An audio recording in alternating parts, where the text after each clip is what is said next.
Elle est entrée dans le monde de la couture par curiosité et y est restée par passion.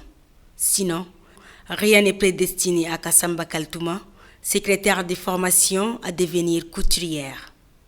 Après avoir exercé pendant 10 ans auprès d'une banque de la place, elle décida de tout abandonner et de réaliser son rêve de toujours être une entrepreneur, chef d'entreprise et ainsi travailler à son propre compte. Pour le devenir, Kassamba Kaltouma a tout essayé. Petit commerce, boutique, salon de coiffure, voyage, et elle s'est même essayée dans la conduite des taxis.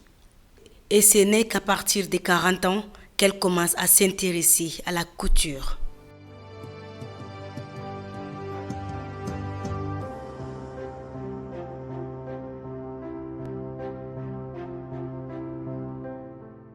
Bon, ce choix m'est venu dans la tête quand j'étais venue lors d'un mariage ici à N'Djamena.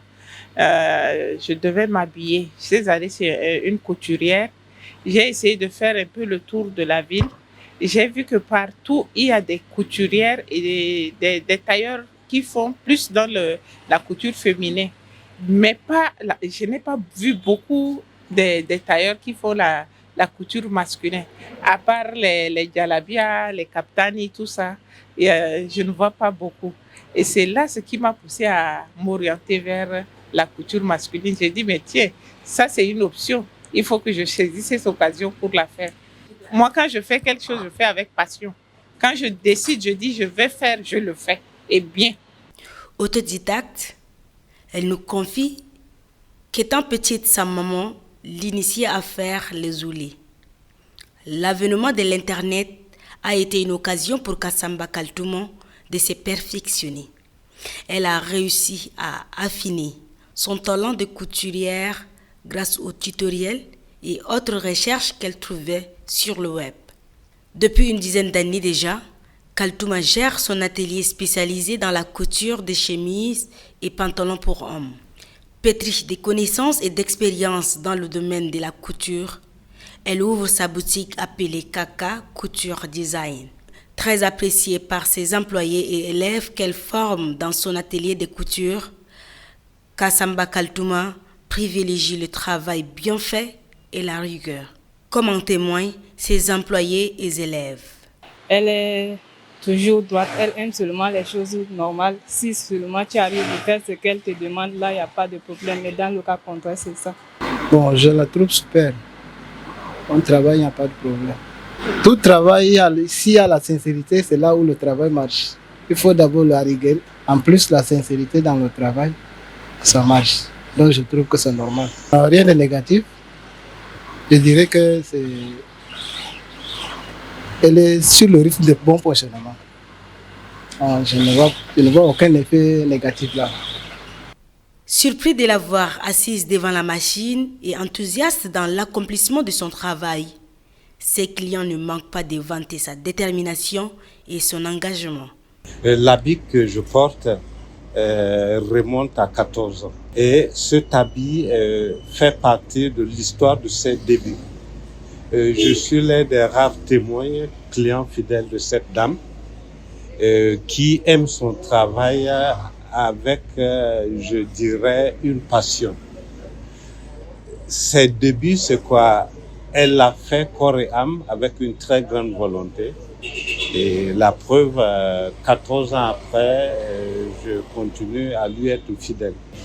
C'est une dame qui sait se battre. C'est une dame qui sait montrer l'exemple.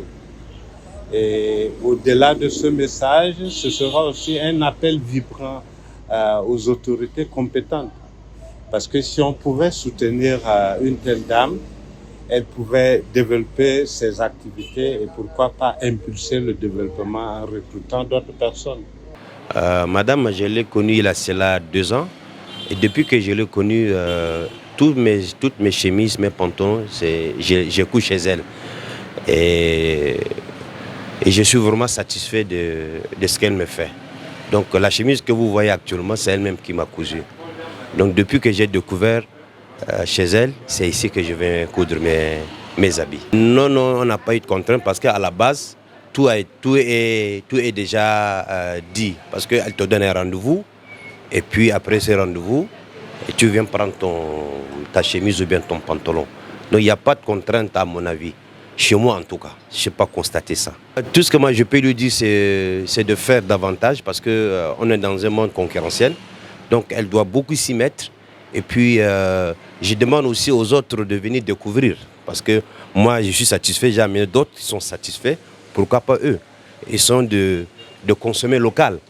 Parce que d'autres vont dans des boutiques acheter des chemises chères, alors que ces mêmes chemises, elles paient le coût ici. Donc moi je demande à tous ceux-là de venir découvrir madame. Et Inch'Allah, ils ne seront pas dessus. Et je demande aussi peut-être au gouvernement, à ceux qui sont responsables de ce genre de trucs, par exemple le ministère de la Femme ou quelque chose comme ça, de venir vraiment la soutenir, l'aider à développer ça et puis employer les autres parce que vous pouvez constater qu'elle a beaucoup de gens, donc elle peut agrandir et puis recruter des gens, ça pourra diminuer quand même le taux de chômage. Voilà, c'est tout ce que moi je peux dire dans ce cadre-là. Ben, sinon, Noire est bonne, ça fait 3 ans apparemment. 3 années. Depuis 3 ans, ouais, je prends mes habits ici chez elle. Ouais. Elle est vraiment professionnelle. Le rendez-vous, quand elle te donne rendez-vous, c'est le jour J, elle t'appelle même, avant même 2 fois. Bon, je suis très très satisfait de ce que, avec elle en tout cas, tout se passe bien. Elle emploie, elle est en train de former des jeunes aussi, beaucoup de jeunes qui sont en formation ici. Et voilà. Il faut que les autres Tchadiens viennent l'aider. Sinon, voilà, courage, madame. C'est tout ce que je peux lui dire. Malgré les contraintes et les exigences du métier, cette mère de 5 enfants a su concilier sa vie professionnelle et sa vie privée. Non, tout ça c'est par la grâce de Dieu parce que c'est la volonté et l'éducation. L'éducation que nous avons avant, c'est pas pareil comme maintenant.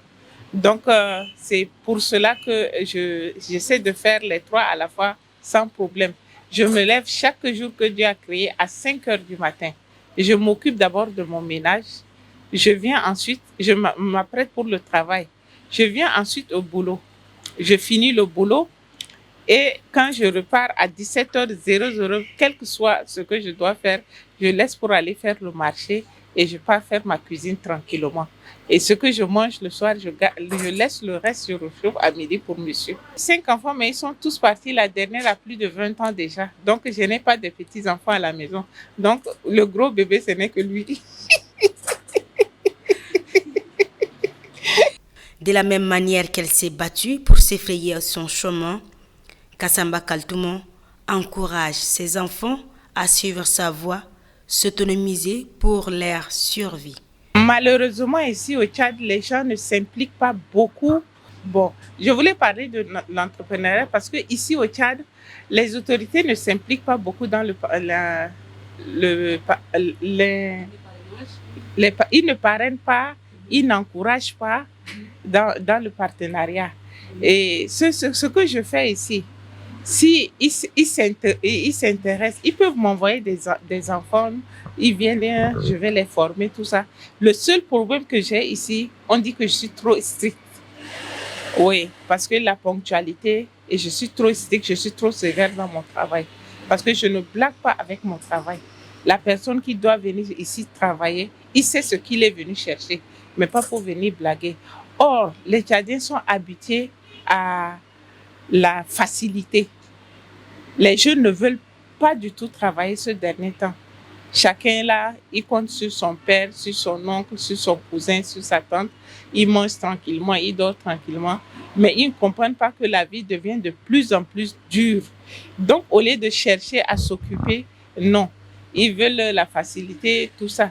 Mais nous, on n'est pas passé par la facilité. Moi, principalement, je ne suis pas passée par la facilité. J'ai perdu ma mère à 15 ans. Et ce n'était pas facile pour moi. Je me suis battue pour être là où je suis. Donc, je conseillerais aux jeunes de venir vraiment se former. Moi, je suis ouverte pour les former. Mais les conditions, c'est que c'est 7 heures, c'est 7 heures.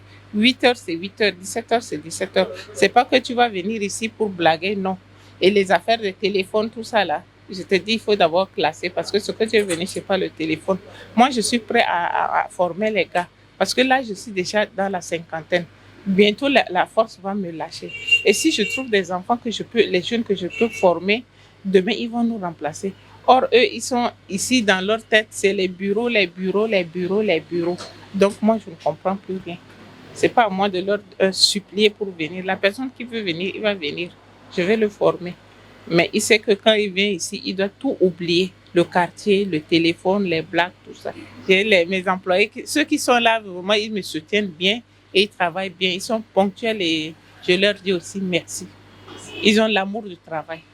Ils savent ce qu'ils viennent faire. J'ai deux gars qui sont à l'université ici, malgré qu'ils vont à l'école. Mais après ça, ils viennent toujours se caser chez moi.